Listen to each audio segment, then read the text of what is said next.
Terima kasih Anda masih bersama kami di Kalam Ramadan, menyejukkan hati, meraih ridho ilahi. Pemirsa, sebenarnya masih banyak tradisi-tradisi yang ada di kaum muslim di Nusantara ini. Nah, Bib, ini banyak sekali tradisi-tradisi yang masih ada di tempat kita ini. Patusan, klotekan, kemudian masih ada selikuran. Sampai nanti pada Hari Raya Idul Fitri kita masih memiliki tradisi sungkeman. Nah, dan juga sebagainya nih, Beb. Namun, dari semua itu sesungguhnya apa batasan budaya yang boleh dilaksanakan oleh tuntunan Islam, Beb? Tradisi yang kita lihat di masyarakat kita menjelang atau di dalam bulan Ramadan atau di saat Idul Fitri, itu adalah hasil dari ijtihad para ulama yang menggairahkan bagi masyarakat kita untuk bersenang-senang atas hadirnya bulan Ramadan. Ini sangat bagus karena di saat Ramadan dilakukan dengan sukaria, maka Ramadannya akan lebih mempunyai nilai. Bahkan kita senang dengan hadirnya Ramadan saja, itu sudah mendapatkan fadilah yang luar biasa. Masya Allah. Ya.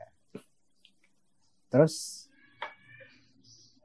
ulama kita zaman dulu ketika zaman Wali Songo itu, kalau di Kudus masih ada itu, Mas. Jadi kalau mau Ramadan itu ada acara dangdangan. Wah, apa ini? Dangdangan. Dangdangan itu kita gelar orang berjualan ramai di sepanjang jalan di dekat Masjid Agung Kudus. Oke. Nah, di sana orang jual apa saja. Satu minggu.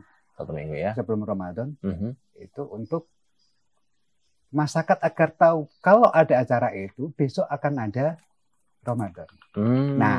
Maksud dari ulama, kamu ini bersukalah atas hadirnya Ramadan. Bahwa Ramadan ini mempunyai hal yang luar biasa. Soal budaya, budaya itu lahir dari dua arah. Yang pertama, arah kebaikan. Yang nomor dua adalah arah keburukan. Karena hal ini adalah makhluk paling tua sebelum semua alam. Maka budaya yang lahir akan keluar dari hal ini. Yang jelek akan melahirkan budaya yang buruk, yang baik akan melahirkan budaya yang baik. Sementara pelaku yang menjaga budaya baik ini kemudian diutuslah para nabi, para rasul, ini adalah untuk melahirkan atau menjaga budaya kebaikan yang ada. Sementara musuhnya adalah yang jelek. Nah, ini biasanya bolo-boloni setan dan kawan-kawan. Apa batasannya sehingga budaya yang kita lakukan ini masih bisa dimengerti oleh agama? Yang pertama,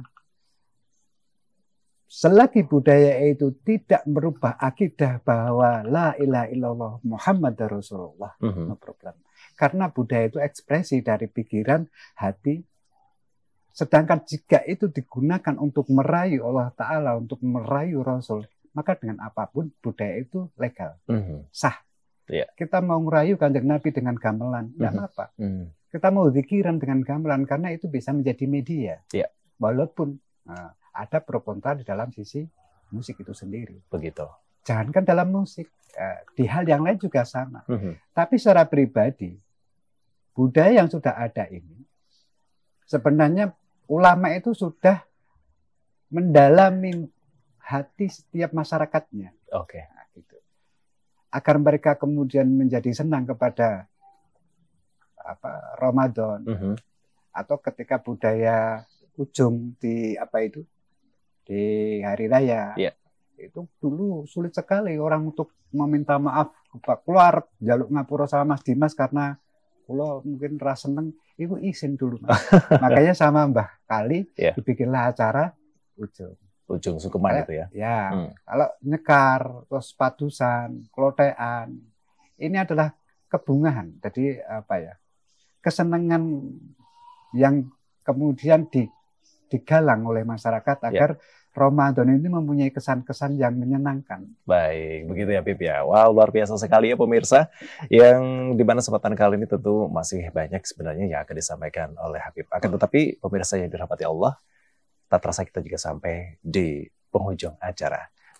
apa pesan dari Habib Umar ini kepada para generasi muda Islam kita, khususnya dan juga kaum muslim pada umumnya, terkait dengan budaya di bulan puasa? Baik. Muslimin, muslimat, dan semua saja bahwa budaya kita yang sudah ada di Indonesia ini, yang sudah berlangsung, seperti tadarusan, seperti berbuka bersama, atau kelotean, dan lain sebagainya, itu dilaksanakan tidak apa-apa, karena itu baik agar kita bisa menikmati Ramadan ini dengan cara kita, karena mungkin di setiap daerah akan berbeda. Untuk bulan puasa, anak muda maupun tua, berekspresilah dengan apa yang dengan pahami tentang Ramadan itu sendiri, dengan ekspresi pribadi. Ada yang misalkan aku kepengen menikmati Ramadan dengan bermain musik, silakan. Sementing puasa tetap puasa. Karena atau saya kepengen menikmati atau melakukan puasa ini dengan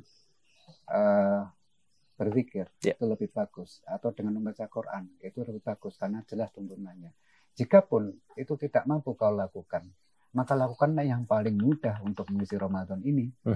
Misalkan dengan banyak berzikir, diam-diam, atau sambil jalan, atau banyak bersedekah, dan lain sebagainya yang jenengan mampu.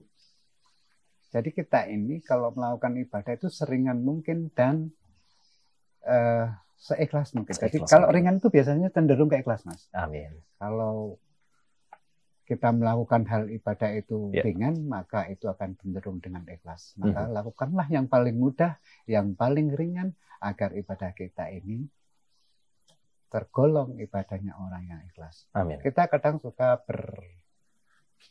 berasa bahwa masa muda, kalau anak muda ini masih diliputi dengan kesenangan. Nah, mestinya kesenangan itu harus dikaitkan dengan caranya agar kesenangan itu bisa masuk ke dalam ibadah. Sebenarnya ada di dalam pikiran, sebenarnya ada di dalam hati. Baik, begitu, Beb. Baik, terima kasih sekali, Beb, atas waktunya. Dan pemirsa, tak terasa 30 menit kita bersama dengan Al-Habib Umar bin Abu Bakar bin Utsman bin Yahya. Beliau adalah pengasuh Majelis Shalawat Sekar Langit, Magelang, Jawa Tengah. Semoga apa yang beliau sampaikan pada kesempatan kali ini memberikan wawasan dan juga manfaat bagi kita semua. Dan jangan lupa terus saksikan Kalam Ramadan untuk menambah wawasan serta meningkatkan iman dan ketakwaan kita kepada Allah Subhanahu wa Ta'ala. Saya Dimas Saputra, pamit undur diri. Sampai jumpa pada program Kalam Ramadan berikutnya. Kalam Ramadan menyejukkan hati, meraih ridho ilahi. Wassalamualaikum warahmatullahi wabarakatuh.